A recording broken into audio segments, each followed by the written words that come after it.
again, this is Judy with Back to Homesteading out here in the Arizona desert, and by request of my kids, first of all James and then Dawn, I'm going to show them how to make scones. We have done, back when it started when I was a little kid, my dad was of English heritage and their scones is basically fried bread dough. And he would do these scones on New Year's morning, and it became a much bigger thing as time went on. So New Year's Day is a traditional day. Dad would get up early and he would start the bread and stuff, and we'd have scones and just eat that for, you know, it was just wonderful. And anyway, my boys want to continue the tradition and they need to know how to make scones. I'm going to tell you right now, my recipe's a little bit loosey-goosey. Basically any white bread recipe you can do this with, because that's the basic of this. It's basically starts with just plain white bread. If you have a Betty Crocker cookbook, the white bread recipe in there is the one that Dad followed all the time. Anyway, to get this started, I've got whole milk heated up here, and you do want to use whole milk or canned milk, about a cup. All right, I'm making kind of a small batch here. We're going to have about a cup of canned milk or whole milk, and we're going to have about a cup of water, and you're going to want it to be between 110 and 120 degrees, fairly warm to touch. We're going to put that in the bowl. We're going to add about 2 tablespoons or 2 of those packages of yeast. Okay, we're going to get that dissolving. And in the meantime, you'll crack, for this size of a recipe, because it's not going to be a very big thing of bread. While that's dissolving, you're going to crack a couple of eggs. You're going to get about a couple of tablespoons of sugar. You put some sugar in there because that gives the yeast something to eat real quick to start with. Gives it a good boost. And about a teaspoon or 2 of salt. And I'm sorry, that's just how Mama measures that salt. And you'll see it on the recipe how much to use. Okay, you whip that up good. Then you've got your warm milk here. Actually, it's not really hot enough, so while that yeast is dissolving, I'm going to heat the milk up just a little bit more, because what I want it to be is about the same temperature as the water I've got in here, so it doesn't shock the yeast, but these cold eggs are going to cool down that milk. So we'll continue to work on this. Let that get done like that. You're talking to yourself. Okay, just get that, just kind of, you can use a whisk a lot of times. I'll use the beaters as kind of a whisk because that breaks up the yeast and helps it to dissolve more. Okay, oh, that's got a little more heat to it there. That's good. Just a little bit more. And then we're just going to put these eggs in here. Stir them in because it cools the milk down. Gets that all in there good.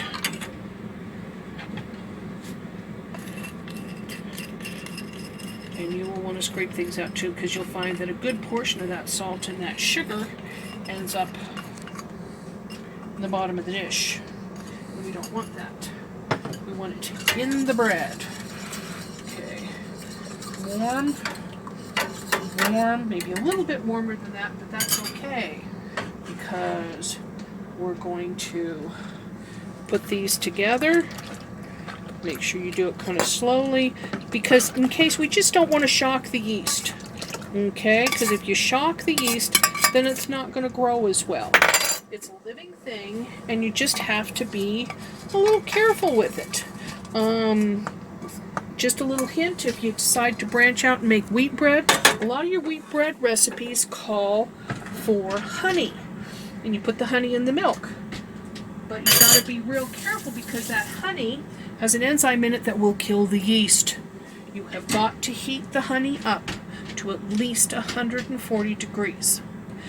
140. I prefer 160, and that makes sure that the enzymes in the honey are dead and will not be killing your yeast. That's a lot of the failings that people have when they make wheat bread, is they just squirt the raw honey in there right there, and they wonder why it doesn't raise and it's, flat as a pancake and hard as a brick. Well, that's because you didn't kill the enzymes, and the enzymes killed your yeast. So, there's a little trick. Okay, I've got about 2 cups of fluid in here, so I'm going to be putting about 2 cups of flour in here. This is a 1/2 cup each. And we just kind of start with that. And we use our hand mixer for approximately 5 minutes.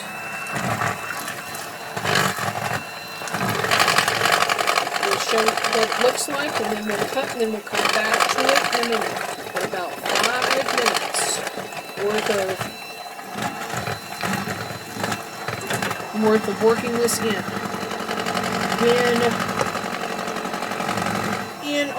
I'd say the early 1990s, your grandma and grandpa Porter, Norm and Arlene, moved to Tehachapi. Norman had some doctor's appointments once a month, and I volunteered to take him up and down the hill.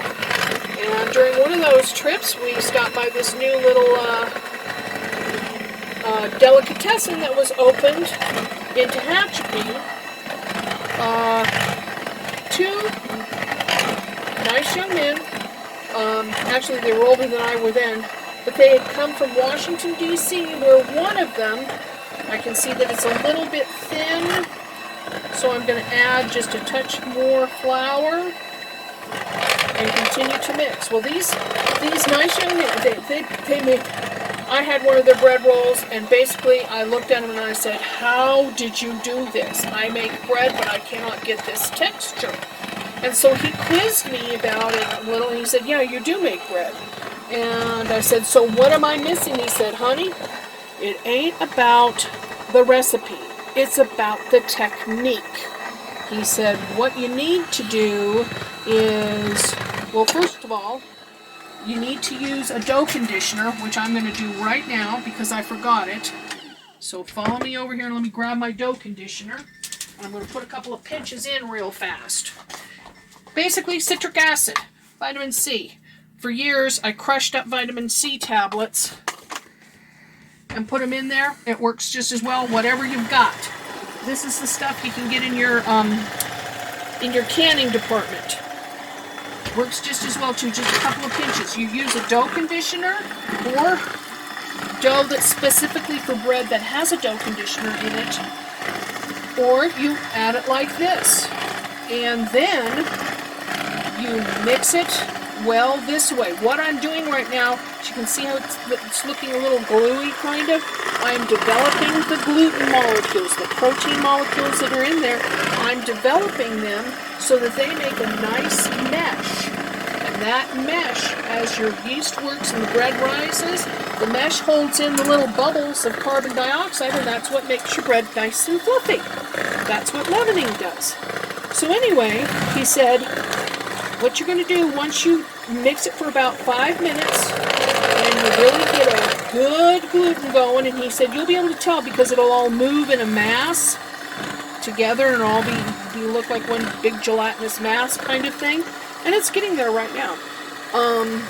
He said then you're going to let it rest, and he said you're really going to let it rest.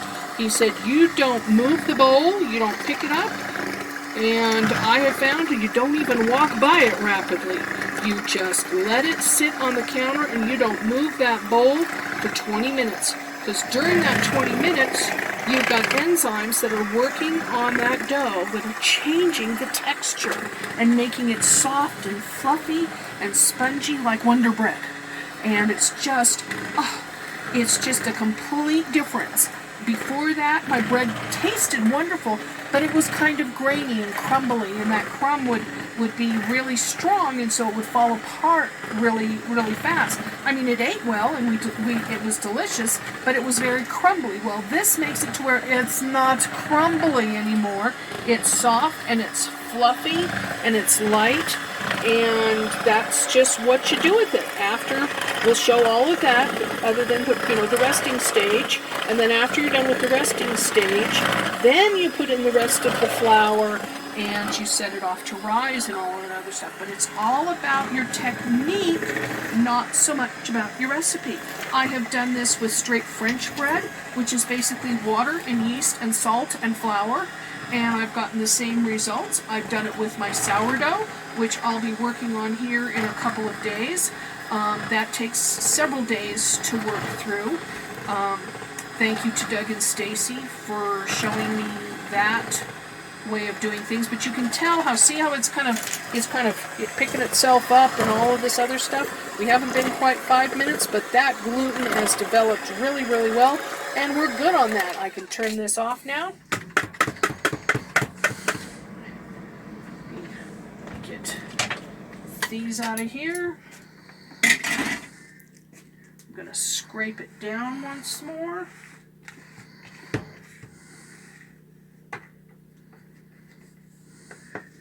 I'm going to let it rest for 20 minutes. Set your timer and go do something else. So we'll see you back in 20 minutes.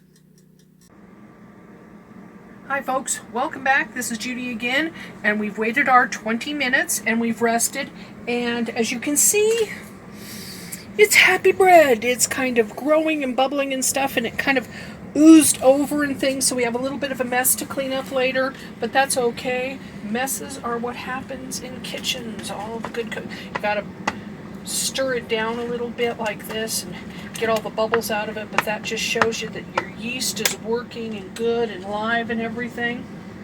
And I'm going to need my hand dirty in a little bit, but once we get to that, after the 20 minutes, we start adding some more flour, and we're going to make it into our dough that is a little more workable.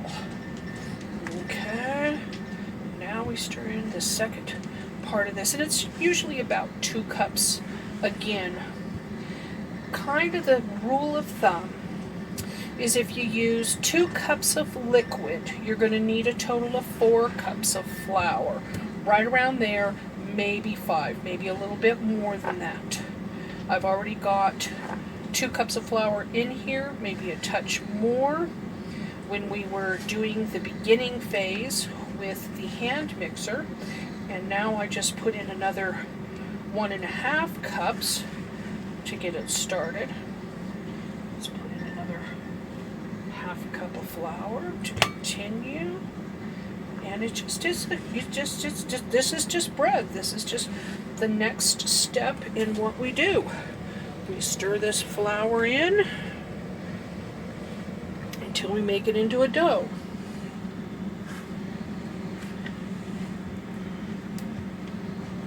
Okay, we're almost getting there to where we can start working with it with our hands.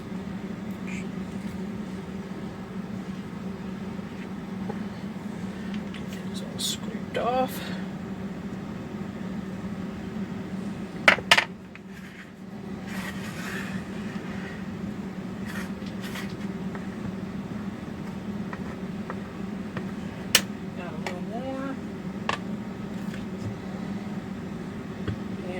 See about getting it all worked in with our hands.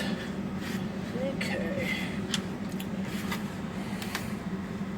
All right. Just keep getting it worked in with your hands. You're going to need to add a little bit more. See, and it's still kind of sticky. But with bread, work it a little bit sticky before you decide to add more in, because if you put in too much, your bread's too heavy and there's nothing you can do about it from there. You're going to want your dough a little bit sticky, and I've got a bunch of crumbly things down there in the bottom. As you can see, I've still got quite a bit down there that needs to be brought into the dough. So we're going to leave it kind of sticky and work with it, and we'll work this flour in.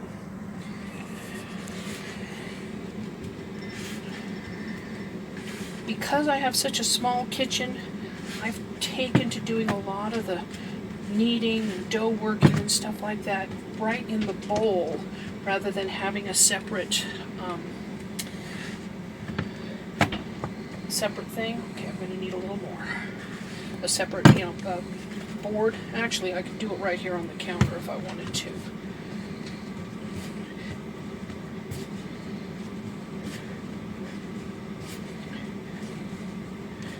There we are. That's a little bit better. That works better. Works a little better for all of you to see. Because I have. It just, when working in a kitchen that's as small as this, you just have to improvise sometimes. And I usually do this in a little bit bigger bowl. I thought this bowl was going to be big enough for the project, but it really wasn't. But that's okay.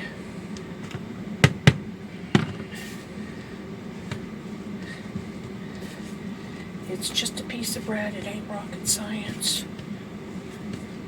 Okay, now we're getting it to start to be a little bit more. I've got the flour worked in. It's not a lot of kneading that's necessary because I'm not trying to work the last of the flour in and create a nice gluten structure at the same time. So, because I already did create that nice gluten structure, that's already there. So we're just kind of, just a little springy, and it just, there you go. Okay, I'm going to take this, come over here, I've got a little bit of melted butter.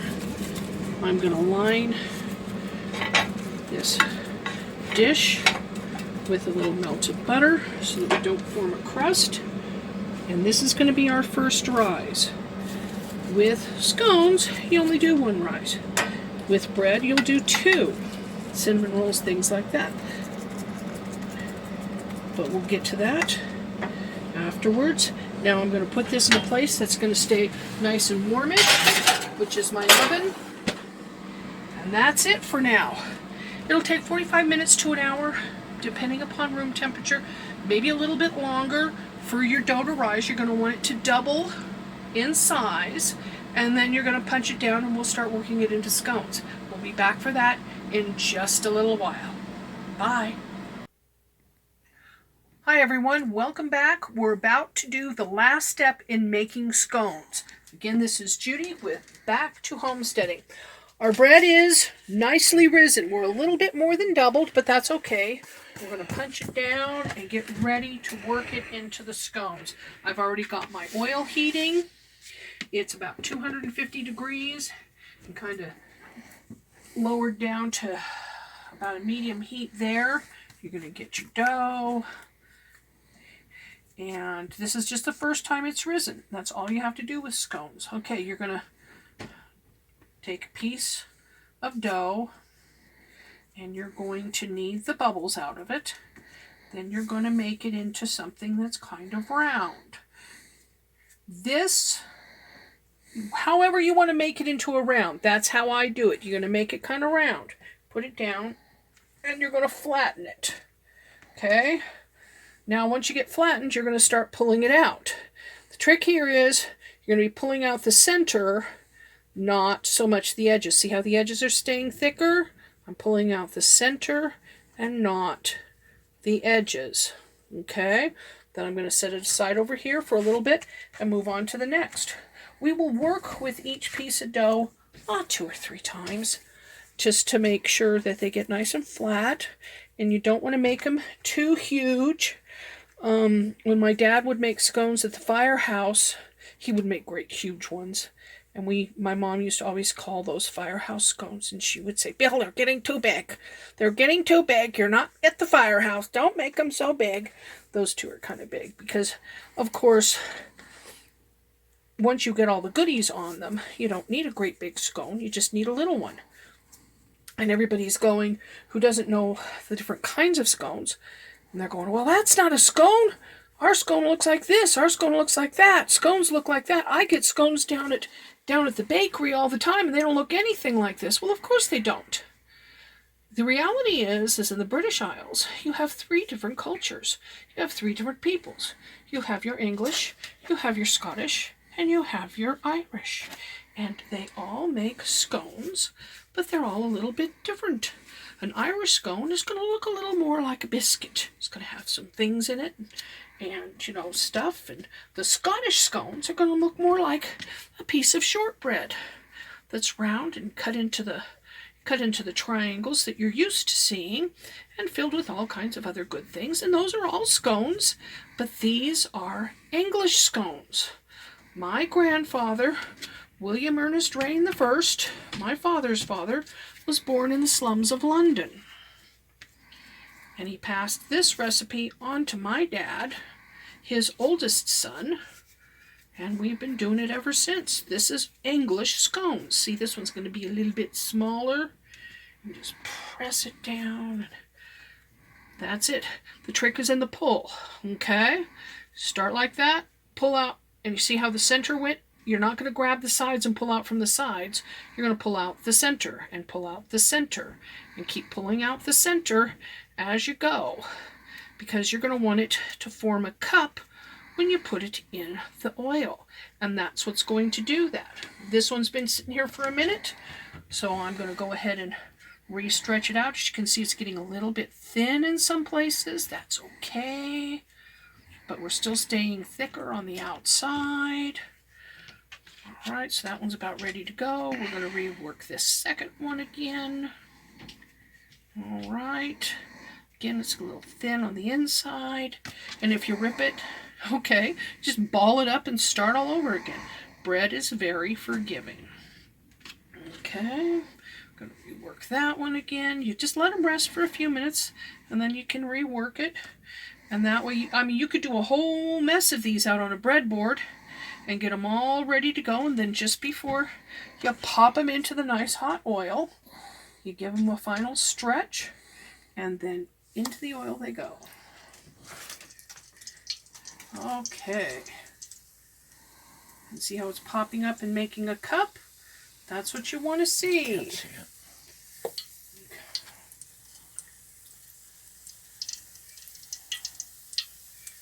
Well, maybe my oil's not quite as hot as it could be. I'm going to turn it back up a little bit.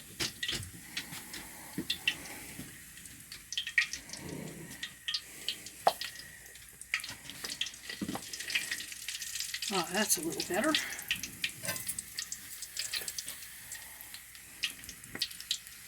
Okay. And you're going to want to fry them until they're golden brown. Okay, kind of like the Roostula. A nice goldeny brown, and they're done.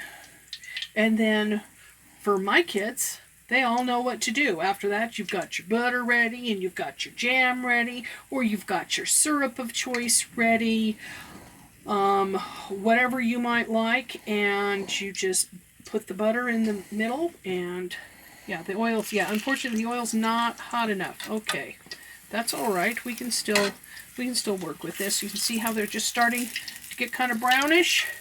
Now we're going to leave them in there for a little longer. But while he's watching those for a minute, I'm going to come around to the refrigerator. And I'm going to find my peach jam. There it is. Don't look, everything's dirty. I've got butter up over here, and the peach jam is ready to go. Let's have a look at them. Your oil should be a little hotter so these fry a little bit faster, but there we go. My oil's heating up a little bit more. See all the nice bubblings? That's what you want to see, all the nice bubblings. Okay.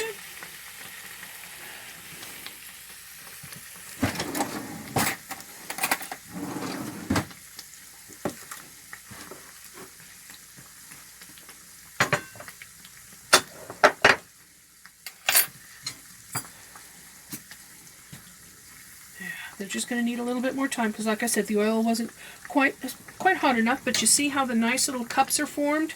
That's what you want. That's what you get when you pull out from the center and you leave the outers a little bit thicker and the center's nice and thin. This is what you get. That's what you guys were asking to see, is this is how you make the scones. You just don't flatten out the piece of bread and throw it in. You've got to kind of cup it and make it in that special little round shape. And that's what makes your nice English scones like that. Now, if you wanted to make Indian fry bread, you take something about, the size of that all together, and you'll flatten the whole thing out, and then you throw it in there. That's Indian fry bread. Yeah, everybody says that's something. I'm like, that's just a big scone to those of us that are in the know here, to those of us that are English. But Indian fry bread is also delicious. And yes, we have eaten it before, and when we find it, we enjoy it. Anyway, put them on a paper towel, let them drain for a minute.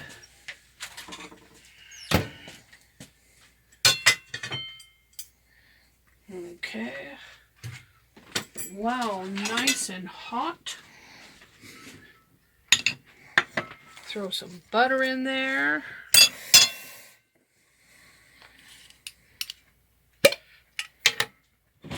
Now the butter gets nice and melty. And then a dollop of homemade jam. This is peach. It's what I have right now. I love strawberry jam, apricot jam, of course, stuff that I make myself. But there you have it. That is a real traditional English scone. And folks, they're absolutely wonderful.